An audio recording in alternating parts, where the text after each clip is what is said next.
नमस्कार मित्रों, मैं प्रदीप श्रीवास्तव कहानी टाइम में आपका स्वागत करता हूँ। लीजिए सुनिए मेरी कहानी, मेरी जनित याचिका का दूसरा भाग।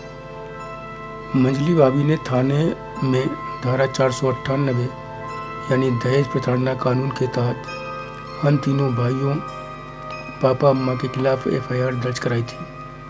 साथ ही जान से मारने का प्रयास भी जुड़ा था। हम सब गिड़गिड़ाने लगे, यह सब झूठ है, घर में दहेज का तो कभी नाम ही नहीं लिया गया, यह मामूली घरेलू कला के अलावा कुछ नहीं है। बड़ी भाभी को भैया ने सामने लाकर खड़ा कर दिया, कहा कि घर की ये बड़ी बहू है, इन्हीं से पूछताछ कर लीजिए, क्या इन्हें एक शब्द भी कभी दहेज के लिए कहा गया है। इस बीच जो डॉक्टर अम्मा को देख कर गए थे उन्हें ही फ़ोन करके बुलाया गया कि पापा को भी देखें। पापा अम्मा की हालत देखकर पुलिस का रुख थोड़ा नरम था, लेकिन उसने भी साफ कह दिया कि हम कानून के आगे विवश हैं। इस धारा में गिरफ्तारी तो किसी भी सूरत में नहीं रुक सकती। रिपोर्ट झूठी है या सही, यह कोर्ट ही तय करेगी। हाँ, रिपोर्ट लिखाने वाला रिपोर्ट वापस ले ले तो ही बात बन सकती। यह सुनते ही मैंने भाभी के बारे में पूछा कि वह कहाँ है। मैंने सोचा कि उनके हाथ पर जोड़कर उन्हें समझाऊं कि रिपोर्ट वापस ले लें। दहेज को लेकर तो कोई बात ही नहीं हुई। पापा ने तो शादी के समय उनके फादर के सामने अचानक आर्थिक समस्या आ जाने पर उनकी मदद भी तुरंत की थी। कहा था कि अब आप हमारे रिश्तेदार हैं, हमारा मान सम्मान एक है, हमें एक दूसरे का पूरा ध्यान रखना है। लेकिन पुलिस ने उम्मीदों पर और पानी फेर दिया कि वह FIR लिखाने की जिद पर अड़ी रही और लिख जाने के बाद मैके जाने की बात कहकर जाने लगी तो उन्हें मेडिकल चेकअप के लिए रोक लिया गया। उनके घर के लोग आ चुके हैं, आप लोगों को चलना ही होगा। इस बीच डॉक्टर ने यह कहा कि मदर फादर दोनों की हालत सीरियस है, तो पुलिस ने उन्हें सरकारी हॉस्पिटल में एडमिट करा दिया, मगर गिरफ्तारी किसी की नहीं रुकी। इस बीच सारे रिश्तेदारों को फ़ोन किया गया, लेकिन कुछ लोग ही मदद को आगे बढ़े। दोनों भाई स्थानीय व्यापार मंडल के सदस्य थे, एक उसमें पदाधिकारी भी थे, तो व्यापारियों का भी एक हुजूम मदद को थाने पहुंचा। लेकिन पुलिस ने साफ कह दिया कि अब जो भी हो सकता है वह कोर्ट से ही हो सकता है। भाभी के मायके वाले भी लाख कोशिशों के बावजूद भी सामने नहीं आए, बात नहीं की। अगले दिन हम तीनों भाई तमाम कानूनी पचड़ों को पूरा कर जेल पहुंच गए। पापा अम्मा भी तबीयत ठीक होते ही जेल आ गए। वहाँ उनकी हालत देखकर भाभी की हरकत पर खून खौल उठा। पापा अम्मा हफ्ते भर में ही आधे हो गए थे। अम्मा जिन्हें पहले कभी चलने के लिए छड़ी या किसी सहारे की जरूरत नहीं थी, वही अब छड़ी लेकर मुश्किल से चल पा रही थी। इस बीच बहनोइयों ने एड़ी चोटी का जोर लगा दिया कि समझौता हो जाए, मामला खत्म हो, सब शांति से रहें। जो बात हुई ही नहीं, आखिर पूरे परिवार को उसी आरोप में क्यों जेल में सड़ाया जाए। लेकिन भाभी के परिवार का दो टूक जवाब की नहीं, दहेज प्रताड़ना ही का मामला है, मेडिकल चेकअप में चोट के निशान साफ मिले हैं। भैया ने गुस्से में जो हाथ उठाए थे उन्हीं के एक दो स्याह निशानों को वो गंभीर चोटें बता रहे थे, जान से मारने का प्रयास बता रहे थे। बड़ी भाभी ही बच्चों के संग घर में बची थी। उनका नाम छोटी ने अपनी रिपोर्ट में शामिल नहीं किया था, क्योंकि वह दोनों मिलकर ही तो या कोहराम मचा रही थी। लेकिन गनीमत रही कि उन्होंने रिपोर्ट नहीं लिखाई। बाद में वह बच्चों के संग मायके चली गई। घर पर ताला लटक गया। मुकदमा आगे बढ़ा, पेशियाँ शुरू हुई। बहनोई जल्दी पेशी लगवा कर मामला जल्दी निपटाने के प्रयास में जुटे। सुलह की भी कोशिश करते रहे, मगर शर्त आई कि सारा खर्चा दें, पूरा मकान भाभी के नाम लिख दिया जाए। पापा शर्त मानने को तैयार नहीं हुए। उन्होंने साफ कहा, दुनिया के सामने हम दहेज लोभी बन गए, हत्या की कोशिश करने वाले बन गए। जिस दरवाजे पर कभी पुलिस नहीं आई, वो पूरा घर आज जेल में है। जो सोचा भी नहीं था वह सब जलालत झेल रहा है परिवार। आखिर बचा ही क्या है जिसको बचाने के लिए हम उसे मकान देकर सड़क पर भीख मांगे। आज यह देंगे, कल को दुकान पेंशन भी मांगेंगे। फिर क्या करेंगे? फिर इसको देंगे तो दूसरी भी मांगेगी, उसे कहाँ से ला कर देंगे? अपना हाड़ मांस बेच देंगे तो भी ना दे पाएंगे। मुलाकात के वक्त पापा अपनी लड़कियों दामादों के सामने रो रो कर कहते कि बेटा यहाँ जो गति हो रही है उससे तो लगता ही नहीं कि हम यहाँ से जीवित निकल पाएंगे। सही कहूँ बेटा तो अब हम घर जाना भी नहीं चाहते। जितनी बेइज्जती दुनिया के सामने हुई है, जिस तरह टीवी पेपर में हमारा तमाशा बना है, उसके बाद तो अब जीने का मन नहीं करता। सारी दुनिया हम ही पर थूक रही है, हमें ही सारा दोष दे रही है। अरे कोई एक बार नहीं पूछता कि बहू कैसी है। मेडिकल रिपोर्ट हवा में लहराते टीवी एंकर चिल्लाते हैं कि ससुराल वालों ने बेरहमी से बहू को पीटा, लेकिन कोई एक बार भी नहीं पूछता कि उसने कितनी बार हमें मारा, धमकी दी। हमने तो रिपोर्ट नहीं लिखाई। नियम तो वृद्धों की सुरक्षा का भी है। उसी दिन हम लोगों को यह भी पता चला कि भाभी पहले भी कई बार झगड़ा कर चुकी है। धक्का मुक्की बहुत बार किया, 2-3 बार हाथ भी उठा चुकी थी। हर बार जेल में सड़ा देने की धमकी देकर माँ बाप का मुंह बंद किए रहती थी। यह सब जानकर हमारे सारे भाई उबल पड़े। हम सब ने कहा कि यह बातें समय से मालूम हो जाती तो यह नौबत न आती। मैंने बहनों से कहा कि वकील से बात करें कि क्या अब वृद्ध माता पिता को मारने, पीटने, धमकाने, ब्लैकमेल करने के आरोप में एफआईआर हो सकती है। यदि हो सकती है तो किया जाए। उसने हमारे खिलाफ झूठी रिपोर्ट लिखाई, हम क्या सच भी नहीं लिखा सकते? लेकिन मेरी बात पूरी होते ही पापा ने हाथ जोड़ते हुए कहा, नहीं ऐसा कुछ मत करना। हम भी वही करेंगे तो उसमें और हम में फ़र्क क्या रह जाएगा। और फिर पोते का नाम लेकर बोले, अगर बहू भी जेल चली गई तो उसकी देखभाल कौन करेगा? बाप तो यहाँ है, बेचारा लावारिस हो जाएगा। तभी भैया बोले, जब उनकी लड़की भी जेल में होगी तब उन्हें पता चलेगा कि जेल, पुलिस, समाज में बेइज्जती की पीड़ा क्या होती है। तभी वह केस वापस लेगी। जब तक केस वापस नहीं होगा तब तक कुछ नहीं होगा। हम जेल में ही सड़ते रहेंगे। अभी जमानत तक नहीं हो पाई है। हम तो जो सच है वही कहेंगे। उसकी तरह झूठ तो नहीं कहने जा रहे। लेकिन सब बेकार, सारे तर्क फेल। पापा पुत्र नहीं, पोता मुंह में टस से मस न हुए। और अम्मा हुआ तो कुछ बोलती ही नहीं थी। हर बात का जवाब हाँ हूँ, वह भी कई बार पूछने पर। जेल में आने के बाद उनकी सेहत तेजी से गिरती जा रही थी। जमानत की सारी कोशिश बेकार हो रही थी। कुछ ना कुछ अड़ंगा हर बार लग जा रहा था। कभी केस का नंबर नहीं आता तो कभी नंबर आया तो जज साहब उठ गए या फिर वकीलों ने बायकाट कर दिया। जज साहब के अचानक ही चले जाने पर मन में बड़ी गुस्सा आती कि हर चीज़ पर स्वतः संज्ञान लेने वाले न्यायमूर्तियों इस बात का स्वतः संज्ञान कब लेंगे? दूसरे पक्ष के लोग कोई कसर नहीं छोड़ रहे थे कि केस को उलझाए रखने के लिए। यही सब करते करते 6-7 महीने बीत गए। इसी बीच एक पेशी के लिए माँ जब जेल से कोर्ट पहुंची तो वहीं अदालत में जज के सामने बेहोश होकर गिर गई। जज के आदेश पर तुरंत हॉस्पिटल पहुंचाया गया, लेकिन डॉक्टर ने उन्हें मृत घोषित कर दिया।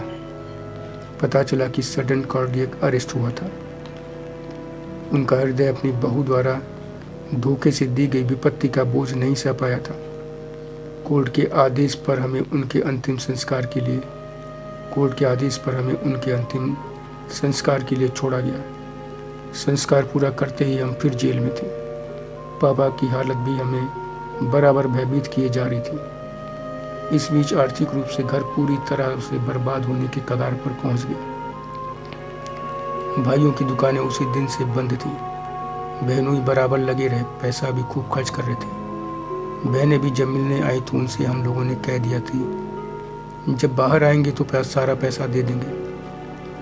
बहनोइयों को जब पता चला तो वे नाराज़ हुए कि यह सब सोचने की ज़रूरत नहीं है, आखिर हम भी परिवार के सदस्य हैं। असल में बहनोइयों का व्यवहार ही उस विपत्ति में हमें जीने की ताकत दे रहा था, उठ खड़े होने की कोशिश के लिए प्रेरित कर रहा था।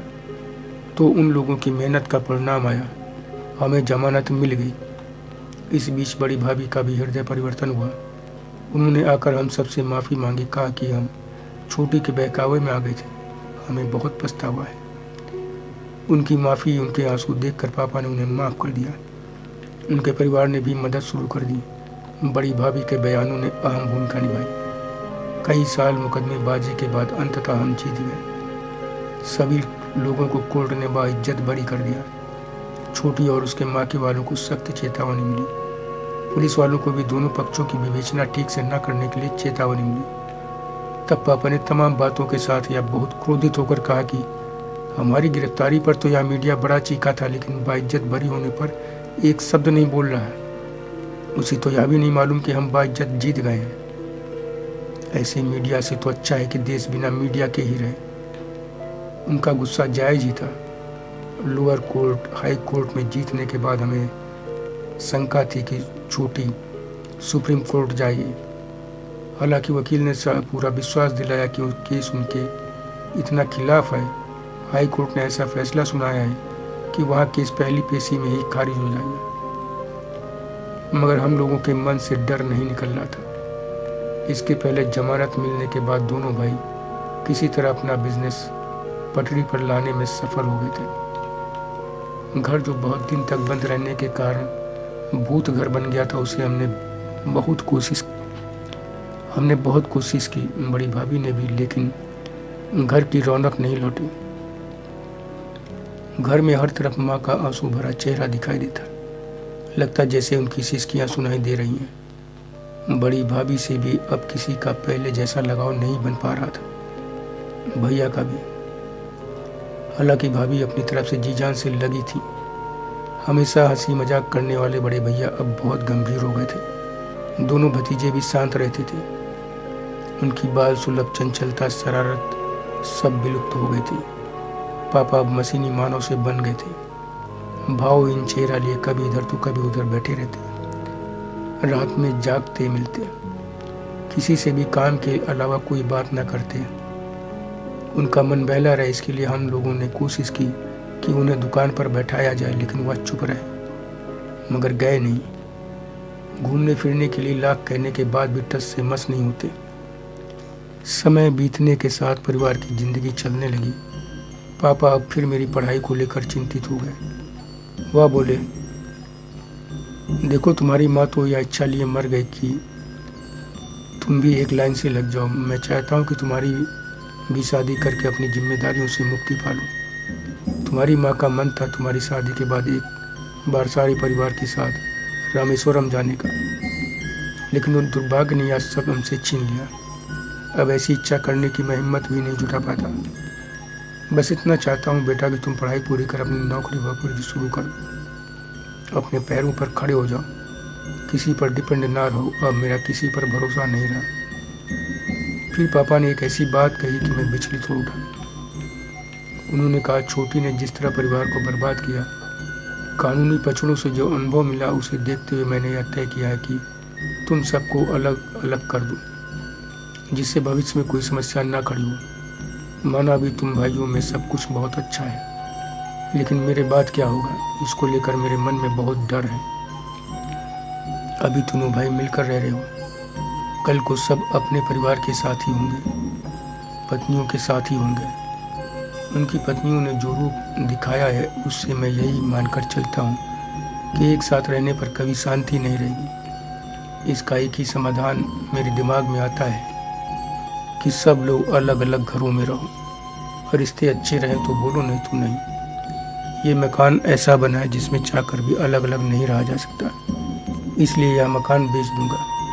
फिर तुम तीनों के अलग अलग मकान बनवा दूंगा। वो मकान इतने बड़े भले ना बन पाए, लेकिन फिर भी ठीक ठाक बन ही जाएंगे।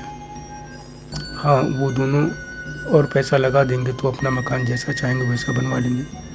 मेरा क्या, आज हूँ कल नहीं। जब तक रहूँगा तुम में से किसी के पास किसी कमरे में पड़ा रहूँगा। पापा की बात सुनकर मैं बहुत भावुक हो गया कि इनके दिमाग में कैसी कैसी बातें चल रही हैं। यह अंदर ही अंदर कितना पीड़ित है। उस समय वह बहुत भावुक थे। उस वक्त हम दोनों एक पार्क में बैठे थे। शाम ढल रही थी। सूरज गहरा केसरिया होता जा रहा था, दूर क्षितिज की ओर बढ़ता हुआ। पापा के चेहरे पर उसकी किरणें पड़ रही थी। उनका चेहरा भी तांबाई सा होता जा रहा था। लगा जैसे वह भी क्षितिज की ओर चलते जा रहे हैं। अचानक ही मन में ऐसे ख्याल आया कि मैं सहम गया। पहले तो मैं उनको अपना निर्णय बदलने के लिए समझाना चाह रहा था, लेकिन यह सोचकर शांत हो गया कि इन्हें जिसमें शांति मिले, खुशी मिले, वह इन्हें करने दिया जाए। यह सच ही कह रहे हैं। आखिर कितने दिनों के मेहमान हैं, आज हैं कल नहीं। आखिर हम लोगों ने अभी तक इन्हें जीवन में दिया ही क्या। और यह भी कि हम भाइयों ने अब तक किया ही क्या।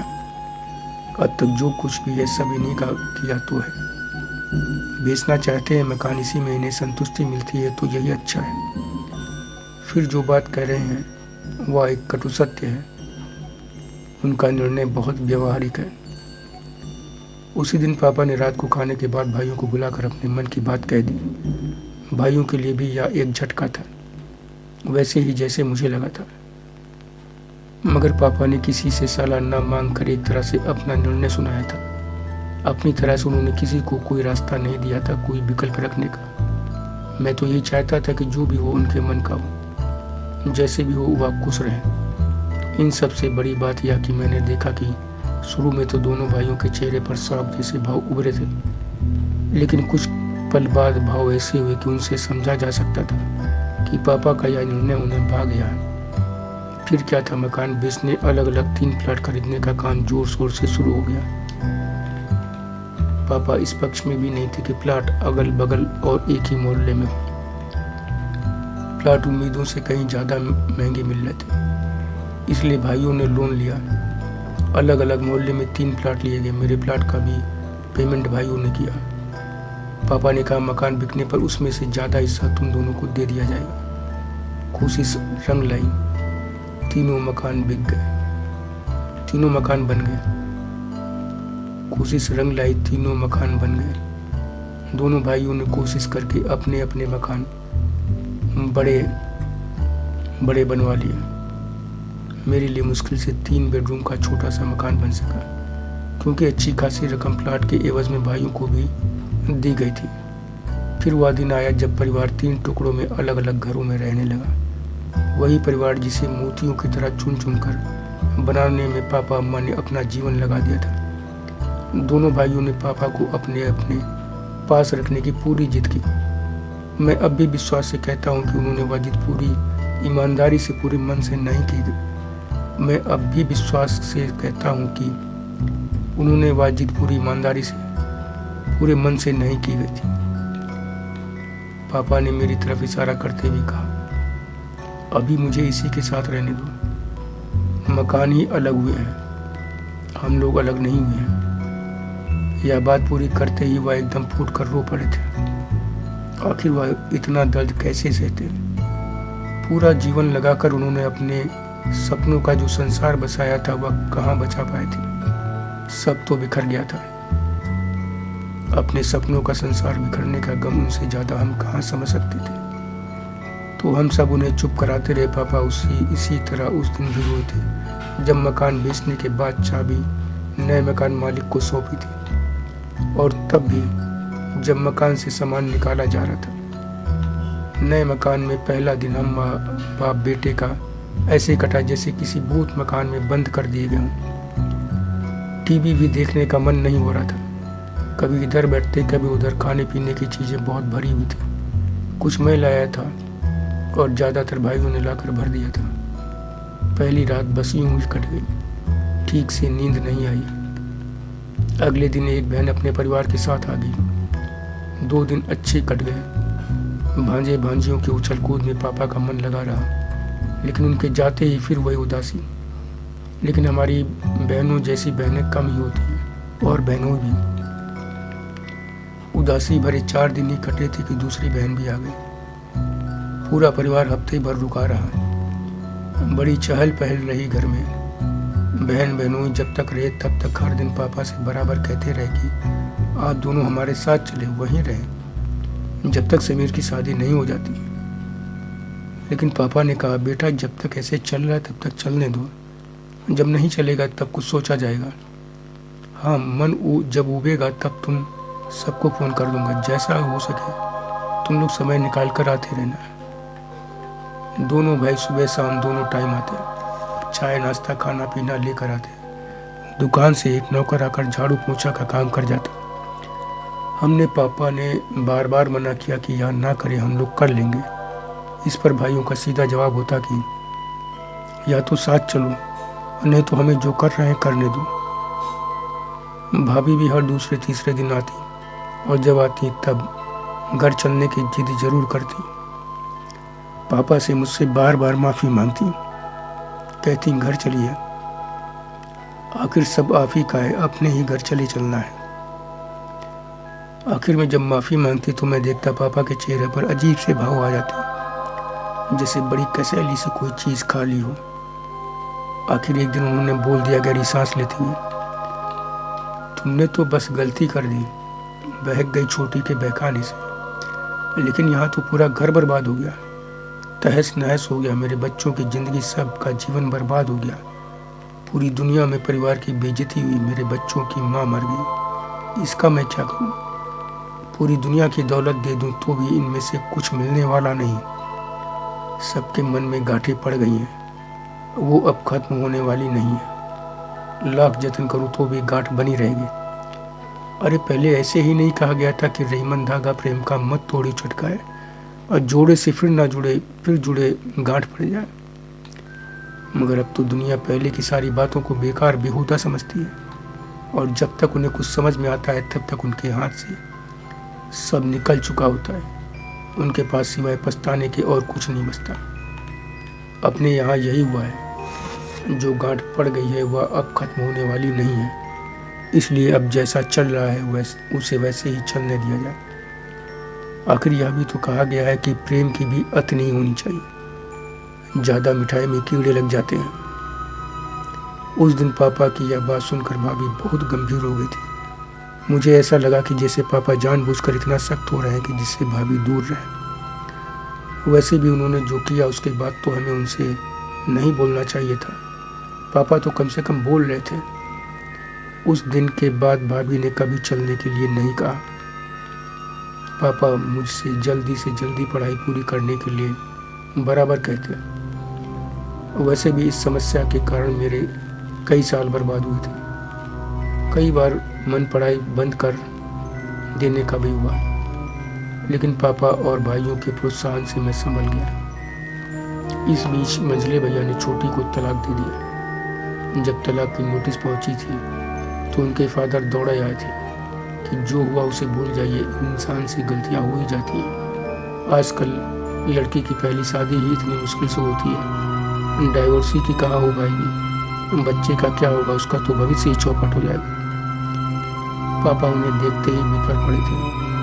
उनकी इस बात पर कहा था कि जो गलती इंसान से हो जाती है उसे माफ किया जाता है, जो गलती जानबूझकर की जाती है, पूरे कमीनेपन के साथ की जाती है, वह अक्षम्य होती है। आपकी क्षमा मांगने से हमारा जो परिवार बर्बाद हुआ वह आबाद हो जाएगा? क्या मेरी बीवी जो मर गई वह वापस आ जाएगी? क्या मेरी इज्जत वापस मिल जाएगी? तब तो आप पूरा परिवार मिलकर मेरी पूरी प्रॉपर्टी लिखाने पर जुटे हुए थे। तुमने मेरे घर अपनी लड़की की शादी नहीं की थी, बल्कि संपत्ति हथियाने की साजिश के तहत उसे यहाँ भेजा था। और इस शर्म आनी चाहिए तुम लोगों को, बेशर्मी की भी हद होती है। अगर मैं भी तुम्हारी तरह निष्ठा पोता रहूं तो तुम पर कानून के दुरुपयोग, वृद्ध लोगों को मारने के प्रयास का मुकदमा कर सकता हूँ, तुम्हें अंदर करा सकता हूँ, तुम्हारी तरह झूठ और साजिश के बल पर नहीं, सच के दम पर। लेकिन इसलिए नहीं किया क्योंकि मैं नहीं चाहता कि तुम्हारा परिवार बर्बाद हो। परिवार के बर्बाद होने की तकलीफ क्या होती है, या हमसे पूछो। यह तकलीफ आदमी को जिंदा लाश बना देती है। इसका दर्द सोते जागते उठते बैठते हमेशा कूंजता रहता है। जो पीड़ा मेरे रोम रोम में बसी है मैं नहीं चाहता मेरे दुश्मन को भी मिले। इसलिए जाइए और दोबारा मेरे सामने मत पड़िएगा, क्योंकि गलती मुझसे भी हो सकती है, आखिर मैं भी इंसान। पापा को वैसा रौद्र रूप मैंने जीवन में पहली बार देखा था। नहीं तो बड़ी सी बड़ी गलती पर बस यूं ही क्षमा कर दिया करते थे। उनकी डांट, गुस्से और कही गई बातों के नेताज को समझने के बाद मंजली के फादर ने दोबारा पापा की तरफ रुख नहीं किया। भैया को पता चला तो उन लोगों ने कहा ठीक किया। हमने और बड़े भैया ने सोचा था कि मंजली भैया का मन हो तो उन्हें वापस ले आए, बस हम लोग कोई मतलब नहीं रखते। लेकिन बात करने पर वे भी पापा की तरफ बिफर पड़े थे। कहा मैं उसे एक मिनट भी बर्दाश्त नहीं कर सकता। जब उसकी बातें खून खौला दे रही हो तो सामने होगी तो मैं खुद पर कंट्रोल नहीं कर पाऊंगा। ऐसे में साथ रहेगी तो कुछ ऐसा वैसा हो जाएगा। हमने सोचा कि जब इतने वर्षों के बाद भी इतना गुस्सा है तो सही यही है कि दोनों अलग हो जाए। मंजली को भी यह बात समझ में आ गई तो आपसी सहमति से तलाक हो गया। हम लोगों ने सोचा कि मंजली बच्चे को हर हाल में पाना चाहेगी। अपने पास रखना चाहेगी। इधर भैया भी बच्चे को हर हाल में पाना चाहते थे। हमने सोचा था मामला उलझेगा, लेकिन इसके उलट वह बिना हील हुज्जत के ही निपट गया। मंजली ने बच्चे के लिए खुद तो कहा ही नहीं, बल्कि मना भी कर दिया। छोटी की इस हरकत से छोटे की इस हरकत ने हम सबको एक बार फिर सख्ती में डाल दिया।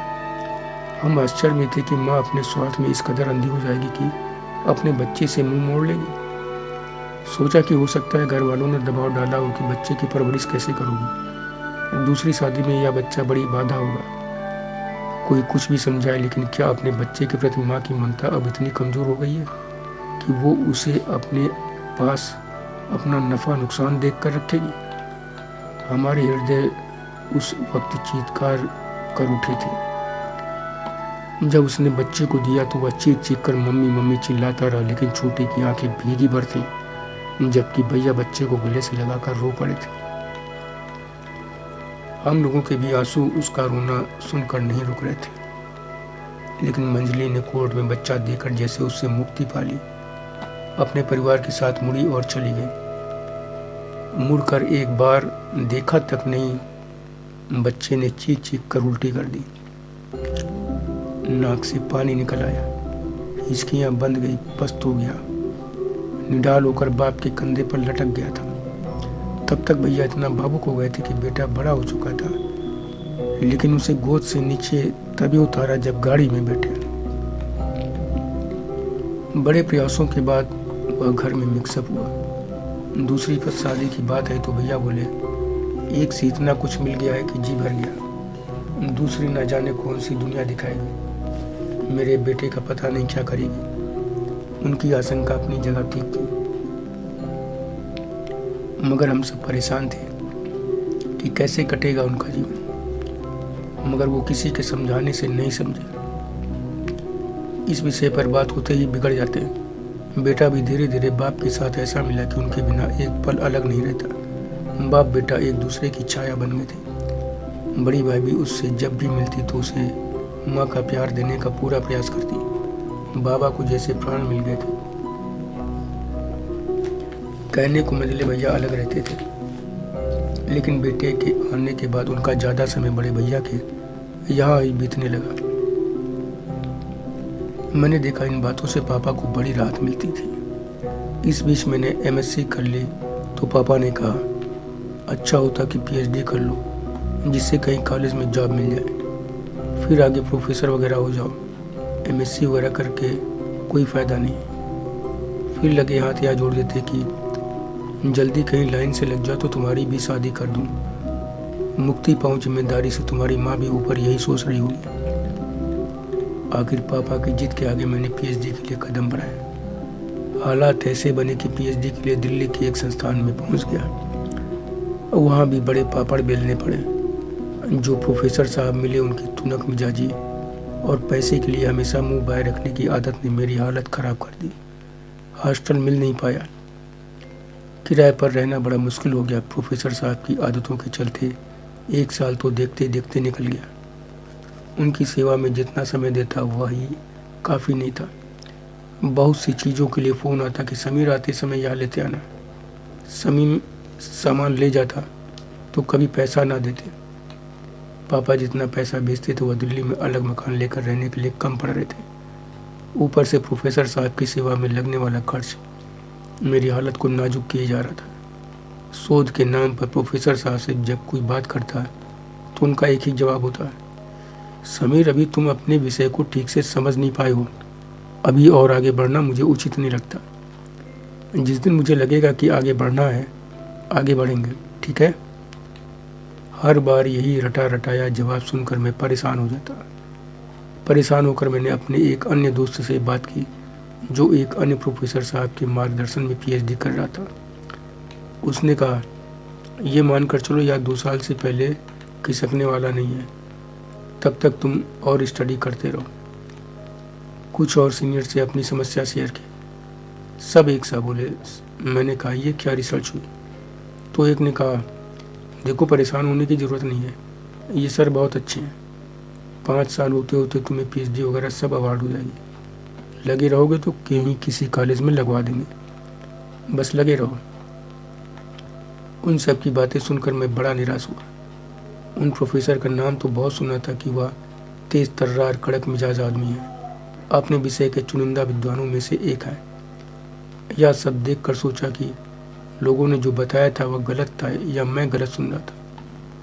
इधर घर पर पापा की सेहत संबंधी समस्याएं और परेशान करती। दोनों भाई अपने बिजनेस में व्यस्त रहते। सुबह शाम थोड़ा बहुत ही समय दे पाते थे। पापा अपनी जिद के चलते अब भी अकेले ही रहते थे। यही सब सोचकर मैं जल्दी से जल्दी पढ़ाई पूरी कर लौटना चाहता था। मन में यही था कि जब तक पापा हैं तब तक लखनऊ में ही जॉब ढूंढूंगा। पापा की इच्छा पूरी होगी, उनकी खुशी भी देख सकूंगा, देखभाल भी कर सकूंगा। मगर हालात तो यह कह रहे थे कि 5-7 साल निकल जाए तो कोई आश्चर्य नहीं। कई बार मन में आया कि छोड़कर चलूँ, वहीं कोशिश करूँ। मगर जब पापा से बात की तो वो नाराज़ हुए कि मैं इंतज़ार कर रहा हूँ कि तुम प्रोफेसर बनो, तुम्हारी शादी कर मैं अपनी जिम्मेदारी से मुक्ति पाऊँ, वहाँ से यहाँ आओगे, फिर से शुरू करोगे। 2 साल जो वहाँ बिताया हुआ समय और पैसा दोनों बर्बाद होगा। यहाँ आकर 3-4 साल में कर लोगे तो भी 6 साल तो हो ही जाएंगे। पापा अपनी जगह सही थे, लेकिन मैं बड़े असमंजस में था। क्या करूं क्या ना करूं, कुछ समझ नहीं पा रहा था। इसी बीच एक दिन पापा से बात कर रहा था तो पापा ने जो बताया मंझले भैया के बारे में, उससे मेरी परेशानी और बढ़ गई। पापा बड़े पसोपेश में थे, डर रहे थे कि फिर कोई समस्या ना खड़ी हो जाए। सुनकर कुछ समय तो मैं भी परेशान हुआ, लेकिन सोचा कि मंझले भैया ने जो किया वह उनकी स्वाभाविक ज़रूरत है। उन्होंने जो किया ठीक किया, आखिर कब तक अकेले रहेंगे। लेकिन पापा की आशंका भी तो गलत नहीं है। उनका यह कदम कोई नई समस्या ना खड़ी कर दे। उनको यही करना था तो जब कहा जा रहा था तभी दूसरी शादी कर लेते, या नहीं थी तो कोई बात नहीं। जिस महिला के साथ रह रहे हैं उसे विधिवत शादी करके रखें। किसने मना किया है? उन्हें पता नहीं क्या हो गया है, पापा को टेंशन दे रहे हैं। सौभाग्य है कि बच्चा बड़ी माँ के साथ घुल मिल गया है, वो भी उसे अपने बच्चे की तरह पाल रही हैं। मगर इस नई महिला से कोई बच्चा हो गया तो क्या होगा? पहले तो इन्हीं सब के चलते साफ कह दिया था कि शादी नहीं करूँगा। आखिर क्या सोचकर उठाया है उन्होंने यह कदम?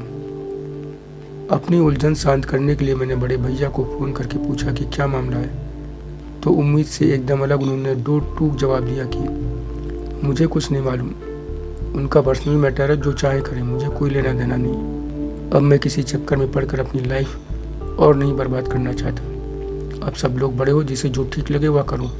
अब मैं किसी मामले में नहीं हूँ। उनके इस बेरुखे जवाब ने मुझे सन्न कर दिया।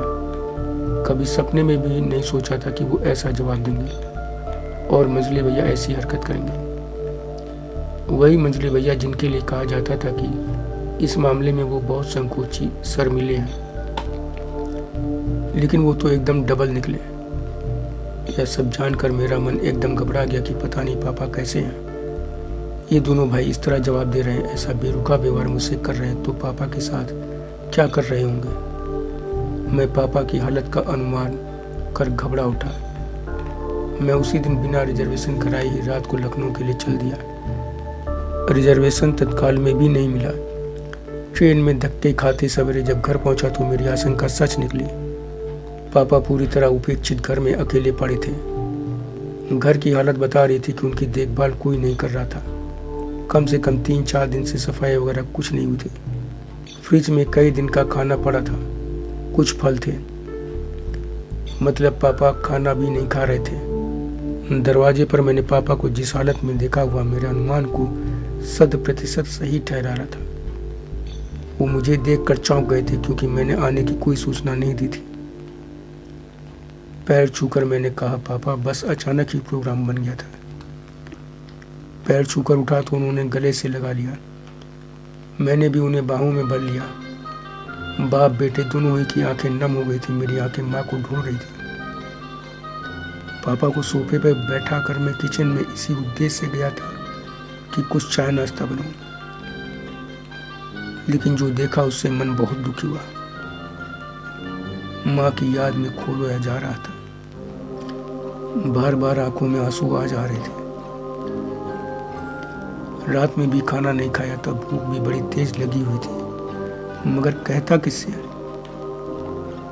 मुझे पक्का यकीन था कि पापा भी भूखे होंगे, मगर मैं उनसे कुछ पूछूं उसके पहले ही वह बोल पड़ा, रात भर के थके हो गए, बैठो मैं चाय बनाता हूँ। बाप के इस प्यार ने मेरा कलेजा ही निकाल लिया। हिलते डुलते से वो उठने वाले थे कि मैंने उन्हें बैठाते हुए कहा, क्या पापा मेरे रहते आप करेंगे या सब। फिर माहौल हल्का करने की गरज से मैंने बंद पड़े टीवी को ऑन किया। पापा ने बड़े भैया को फ़ोन करके कहा, लेकिन मैंने मना कर दिया। पापा ने बड़े भैया को फ़ोन करने को कहा, लेकिन मैंने मना कर दिया।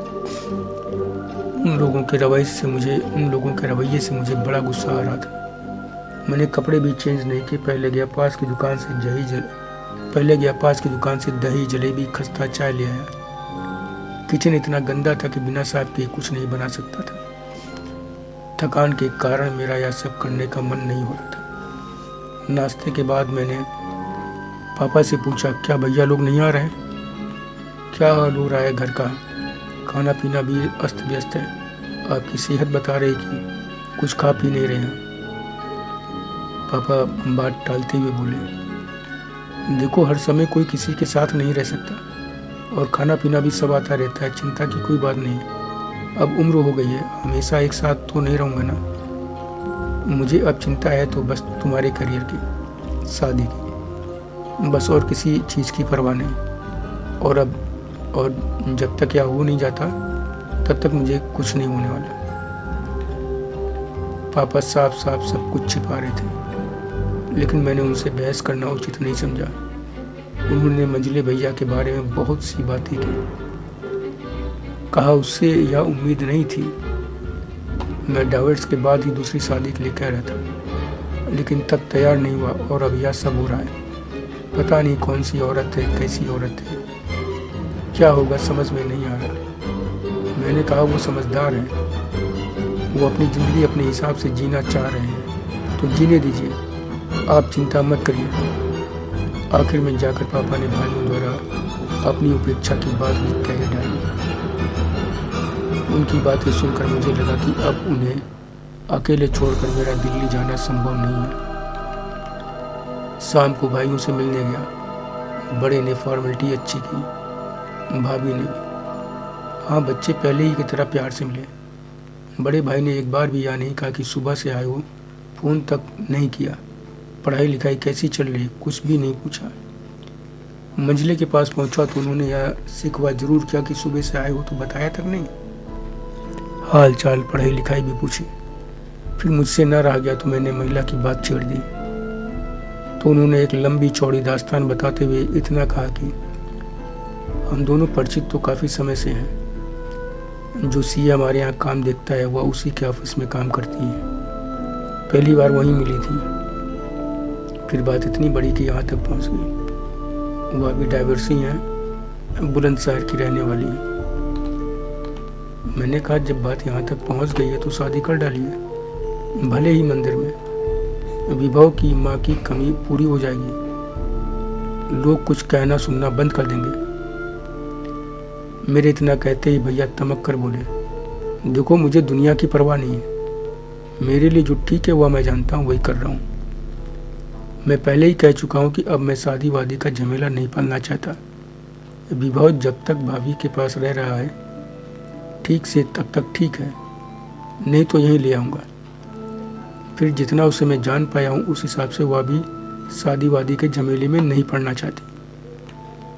वह शांत स्वभाव की एकांत जिंदगी जीना चाहती। कुल मिलाकर हम दोनों फिलहाल एक दूसरे को सूट कर रहे हैं, और जब तक सूट कर रहे हैं तब तक साथ हैं, नहीं तो नई दुनिया देखेंगे। आखिर मैंने पूछा आज नहीं आई क्या? तो वह बोले टाइम हो गया है, आती ही होंगी। हम दोनों की बातें चलती रही, खासतौर से पापा को लेकर। पापा के बारे में जिस रूखेपन से उन्होंने बातें की उससे एक तरह से ये साफ मैसेज था कि पापा कोई उनकी जिम्मेदारी नहीं है। मैंने देखा कि आज वीकली ऑफ होने के कारण वो और बड़े भाई दोनों घर पर थे, लेकिन दोनों में से कोई भी पापा के पास नहीं पहुंचा था। मेरा मन गुस्से नफरत से भर रहा था। 8 बजने को हुआ तो मैंने सोचा चलूं पापा के लिए खाना वगैरह बनाऊं, देखूं। इन दोनों भाइयों ने तो दुनिया ही बदल दी है। चलने को हुआ तभी बाहर गेट खुलने की आवाज़ आई। भैया बोले शायद आ गई। मेरी नज़र दरवाजे की तरफ चली गई। भैया का अंदाज़ा सही निकला, वही थी जिनका नाम भैया ने अनुप्रिया बताया था। अनुप्रिया करीब 5.5 फीट की अच्छी हेल्थ वाली महिला थी। गोरा रंग, कंधे तक कटे बाल, अपेक्षाकृत मोटे होठों पर हल्की लिपस्टिक थी। चेहरे पर दिन भर की थकान साफ झलक रही थी। हाव भाव से वह शांत स्वभाव की ही लग रही थी। उन्होंने स्किन टाइट ब्लू जीन्स और लाइट पिंक शर्ट पहन रखी थी। पैरों में स्टाइलिश कैनवास शू थी, साथ ही पतली सी पायल भी। जीन्स के साथ पायल मैंने कम ही देखी थी। मैं समझ ही नहीं पाया कि यह ड्रेस उनकी यूनिफॉर्म थी या उनकी पसंद। भैया ने बहुत बुझे मन से मेरा परिचय लिया। अनु, ये समीर मेरे छोटे भाई। इस पर उसने हाथ जोड़कर नमस्कार किया। मैंने भी उसी तरह जवाब दिया। क्षण भर में ही यह बात मन में कौन गई कि इन्हें भाभी कहूँ या अनुप्रिया जी कहूँ, मगर आखिर में हाथ जोड़कर नमस्ते कहकर रह गया। मैं खड़ा हो ही रहा था तो उन्होंने कहा बैठिए, हमारे बीच अक्सर आपकी बातें होती हैं। कैसी चल रही है आपकी रिसर्च? मैंने कहा ठीक है। हाथ में लिया अपना बैग, स्कूटर की चाबी उन्होंने सेंटर टेबल पर रख दी और सोफे पर भैया से एकदम सट कर बैठ गया, जैसे बैठने की जगह बहुत कम है। इधर उधर की 2-4 और बातों के बाद वह किचन में चली गई और चाय नाश्ता लेकर लौटी। मैं उन्हें समझने की कोशिश कर रहा था, लेकिन मुझे लगा कि उन्हें समझना मेरे बस के बाहर है। कुछ ही देर में मैं घुटन महसूस करने लगा। पापा पर मन लगा हुआ था, इसलिए नाश्ता खत्म होते ही मैंने उठते हुए कहा भैया अब चलता हूँ, पापा इंतज़ार कर रहे होंगे, खाने की भी देर हो रही है। भैया बोले अच्छा ठीक है, कुछ इस अंदाज में जैसे कि कह रहे हों चलो प्यारे निकलो यहाँ से। मैं घर आया तो खाना होटल से ही लेता आया। मैंने सोचा बनाने में देर लगेगी, पापा भूखे होंगे। होटल में जब खाना पैक करा रहा था तो मेरे दिल में आया कि मैंने पापा के खाने की बात की, लेकिन भैया ने एक बार भी फॉर्मेलिटी के लिए भी नहीं कहा कि रुको यहीं बन जाएगा, तुम खा लो और उनका लेते जाना। अनु के लिए तो खैर कुछ कह ही नहीं सकता, उनका हमारे परिवार से क्या लेना देना। हाँ, यदि मैनर्स के दृष्टिकोण से देखे तो उनको भी यह कहना चाहिए था। आखिर वो दोनों कल को यदि शादी की रस्म पूरी कर लेते हैं तो पापा उनके ससुर ही होंगे। लेकिन अनु ने भी एक शब्द नहीं कहा। धन्यवाद मित्रों, शेष अगले भाग में।